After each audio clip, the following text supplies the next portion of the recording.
because I was just looking online here, and I'm looking at the news about the emperor penguin colonies that they've just discovered from space, incredibly enough, in Antarctica. Have you seen this?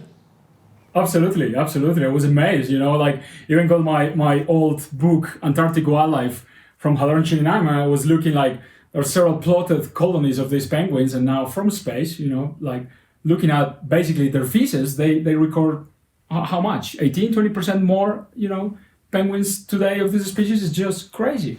It's amazing. It's apparently 11 new colonies, increasing the population up to 10%, or about 55,000 additional penguins. Of a huge bird, Yeah, it's exactly. It just goes to show how incredibly vast Antarctica is and how unexplored it is, that 55,000 emperor penguins, like you said, not a small bird, can basically be missing.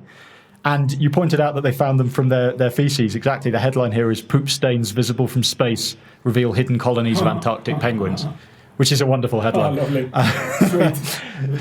But speaking of birds in Antarctica, now seems as good a time as any to introduce our two guests. I'll start off by introducing Rich Pagen, who's a marine biologist who also works as a guide for Zagram Expeditions, Abercrombie and Kent. Rich, welcome to the Birder Show. Thanks. Good to be here. Nice to be with you guys. I'd love to get your perspective to start off with on this emperor penguin news, because I know that you've guided a few times in Antarctica before. What's your take as a marine biologist on this? Well, I would say I work on ships that come down from Ushuaia, Argentina, and they just literally scrape the very tip of the Antarctic Peninsula.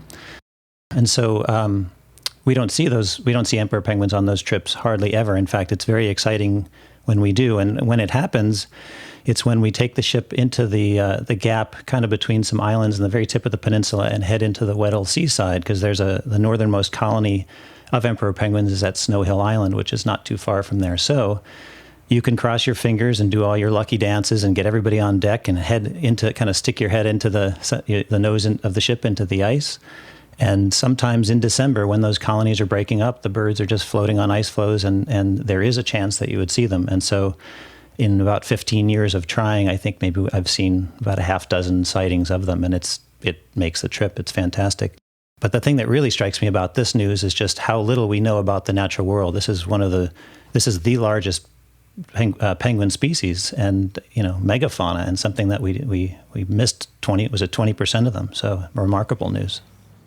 Yeah, it's incredible, and like I said, you can imagine people discovering new species in dense rainforests in Borneo or Colombia or somewhere like that. But the idea that 55,000 penguins could be hiding in plain sight on an open ice shelf, like you said, it just goes to show how much of our planet's nature we still don't entirely understand. And also, speaking of Antarctica, again, George Armistead from Rock Jumper, I know that you're going to be leading a tour to Antarctica in about 12 months' time. So welcome to the Birder Show. Thanks so much, Chris. Good to be here. Good to be a part of a great team for talking about birds. And yeah, I was blown away by the news of these new colonies. It's one of my most wanted birds, one of the most iconic birds in the world. And we sort of, everyone's on deck and looking. You're sort of looking for something that looks like a small child standing around out on the ice or resting on its belly. That's the search image I've been told to look for. I have never seen one myself. So yeah, thrilling news. I mean, most remote part of the world, and here we are making an incredible discovery. Really exciting news.